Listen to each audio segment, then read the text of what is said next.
Hello guys, mag-share lang ako. Dito sa Macau ngayon, yung agency na lagi may quota.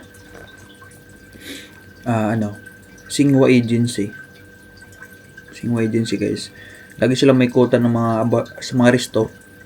Resto, like waiter,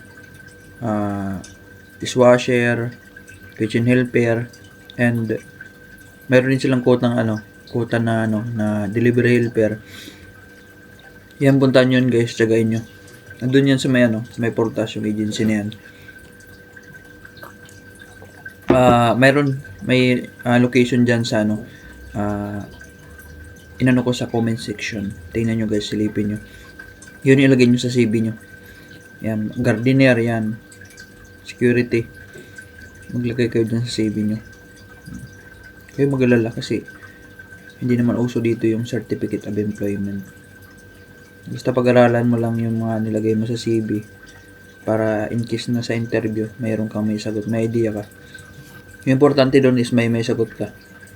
Yun lang guys. And agahan nyo doon wag tanghali, wag hapon para mauna kayo doon sa quota. Nakikita ko kasi sila sa friend ko kasi sila sa sa WeChat. Nagpo-post sila araw-araw kaya nakikita ko ang mga update. Kaya nire-recommend ko kayo guys na pumunta doon.